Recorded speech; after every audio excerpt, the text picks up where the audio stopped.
Dear students, चलिए कल हमने 9th क्लास का फर्स्ट चैप्टर स्टार्ट किया था। उससे आगे देखते हैं। चैप्टर फर्स्ट नेम था matter in our surroundings. Matter in our surroundings. देखिए, मैटर यानी कि पदार्थ, हमारे वातावरण में जो भी पदार्थ हैं उनके बारे में हमने पढ़ना है। तो देखिए, मैटर की हमने कल डेफिनेशन पढ़ी थी कि matter is a substance which have mass and occupy some space. तो ये हमने कल पढ़ लिया था। अब ये भी पढ़ा था हमने कि जो मैटर है वो टीनी पार्टिकल से मिलके बनता है। टीनी पार्टिकल से मिलके बनता है। अब क्या करेंगे, जो पार्टिकल्स हैं यानी कि पार्टिकल्स की कैरेक्टरिस्टिक के बारे में रीड करेंगे कि पार्टिकल्स हम किस तरह से अपने आप को एग्जिस्ट करते हैं किसी भी मैटर के अंदर। तो देखिए, कैरेक्टरिस्टिक्स ऑफ पार्टिकल्स। पार्टिकल्स की कैरेक्टरिस्टिक रीड करेंगे। देखिए, फर्स्ट कैरेक्टरिस्टिक्स हैं, दे आर continuously मूविंग। यानी कि किसी भी मैटर के जो पार्टिकल होते हैं वो लगातार मूव करते रहते हैं मैटर के अंदर। इसका एग्जाम्पल देख सकते हैं। मान लीजिए हमने एक गिलास वाटर लिया है, ठीक है, और उसके अंदर अगर हम कुछ ड्रॉप्स इंक की डालते हैं, ठीक है, ये आप अपने घर पर करके देख सकते हैं आसानी से। एक गिलास वाटर लीजिए, उसके अंदर कुछ ड्रॉप्स इंक की डालेंगे और उसको हिलाएंगे नहीं, एक ही जगह पर रखा रहने देंगे और कुछ देर के बाद देखेंगे तो देखते हैं कि वो जो हमने इंक की ड्रॉप इसके अंदर डाली थी वो सारी की सारी इस वाटर के अंदर क्या हो जाती हैं, मिक्स हो जाती हैं। इससे हमें ये बात समझ में आती है कि इंक के जो पार्टिकल्स हैं और वाटर के जो पार्टिकल्स हैं वो क्या कर रहे हैं, मूव कर रहे हैं, जिससे वो आसानी से एक दूसरे के अंदर मिक्स हो गए। अब देखिए, जो सेकंड कैरेक्टरिस्टिक्स है वो क्या है, they have space. They have space between them. यानी कि जो पार्टिकल्स होते हैं उनके बीच में खाली जगह होती है, ठीक है। इसको भी एग्जाम्पल से हम देख सकते हैं। दोबारा से एक गिलास वाटर लेंगे, ठीक है, ये लेवल मान लीजिए यहाँ तक है वाटर का गिलास में, और अगर उसके अंदर हम कुछ शुगर डालकर उसको अच्छी तरह से मिक्स करते हैं, ठीक है, उसको बिल्कुल अच्छी तरह से मिला देंगे जैसे कि हम लेमन जूस बनाते हैं उसी तरह से, और देखेंगे कि जो वाटर का लेवल है वो वहीं तक है, इंक्रीज नहीं हुआ, ठीक है। यानी कि शुगर ऐड करने के बाद भी वाटर लेवल इंक्रीज नहीं हुआ है। तो इसका मतलब क्या है कि जो वाटर के पार्टिकल्स थे उनके बीच में खाली जगह थी, जहां पर अब शुगर के पार्टिकल्स ने वो जगह फिलअप कर दी, ठीक है। अब देखिए, जो थर्ड कैरेक्टरिस्टिक है वो है कि दे अट्रैक्ट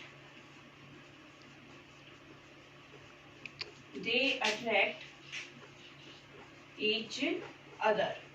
यानी कि पार्टिकल्स होते हैं वो क्या करते हैं, एक दूसरे को अट्रैक्ट यानी कि आकर्षित करते हैं।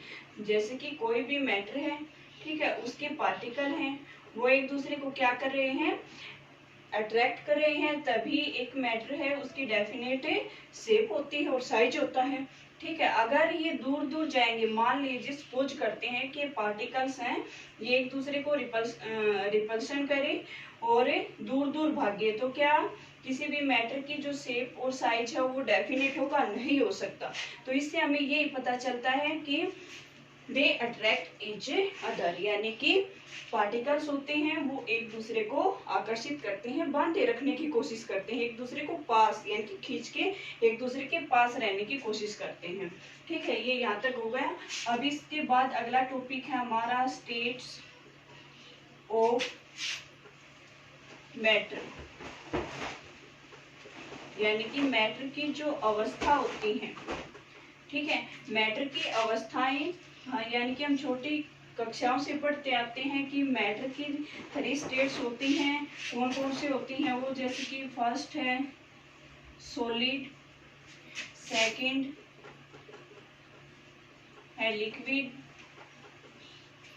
थर्ड है गैस। यानी कि 3 स्टेट पढ़ी है हमने, ठीक है। यानी कि matter exist in 3 state, solid, liquid and gas, ठीक है। अब देखते हैं एक ऐसा सब्सटेंस है जो इन तीनों फॉर्म में एग्जिस्ट होता है, वो कौन सा है? वाटर, यानी कि सॉलिड फॉर्म में वाटर आइस फॉर्म में पाया जाता है, लिक्विड वाटर फॉर्म में, ठीक है, और गैसेस फॉर्म में जब आता है तो वाटर चेंज हो जाता है वाटर वेपर में, वाटर वेपर में चेंज हो जाता है। कैसे चेंज होते हैं? यानी कि स्टेट्स ऑफ मैटर, ठीक है। यानी कि देखते हैं जब वाटर को हम फ्रीज करते हैं, यानी कि जब मान लीजिए कुछ वाटर किसी भी कंटेनर में लेके हम फ्रीजर के अंदर, रेफ्रिजरेटर के अंदर रखते हैं, तो वहां पर कुछ देर के बाद देखते हैं कि वाटर किस में चेंज हो जाता है? आइस में चेंज हो जाता है। क्यों हुआ? क्योंकि वहां पर टेम्परेचर क्या है? कम है, हमारा जो रूम टेम्परेचर है उससे कम है। यानी कि टेम्परेचर को जब क्या करते हैं? लो करते हैं, तो टेम्परेचर लो होते ही वाटर किस में चेंज हो गया? आइस में चेंज हो गया। और जब उस आइस को हम रूम टेम्परेचर पर लेके आते हैं और थोड़ी देर उसको रखा रहने देते हैं वहीं पर, तो वापिस ये आइस किसमें चेंज हो जाता है? वाटर में। वो किसके कारण हुआ? क्योंकि वहां पर टेम्परेचर क्या है? ज्यादा है, यानी कि इंक्रीज हो गया टेम्परेचर। यानी कि जब टेम्परेचर थोड़ा सा इंक्रीज होता है तो आइस वाटर में चेंज हो जाती है। और जब उस वाटर को हम हीट करते हैं, ठीक है, हीट करते हैं, हीट करते ही क्या होगा? टेम्परेचर और इंक्रीज होगा। तो यानी कि और टेम्परेचर इंक्रीज होते ही वाटर किस में चेंज हो जाता है? वाटर वेपर, ठीक है। आएगी इतना समझ में? कल हम पढ़ेंगे स्टेट्स ऑफ मैटर की प्रॉपर्टीज, यानी कि सॉलिड, लिक्विड और गैस, इनकी क्या क्या प्रॉपर्टीज हैं, ये किस तरह से अपने आप को एग्जिस्ट करते हैं, इनकी शेप, इनकी साइज, ठीक है, इनकी फ्लूइडिटी वगैरह, यानी कि इन सभी प्रॉपर्टीज के बारे में हम कल पढ़ेंगे। धन्यवाद।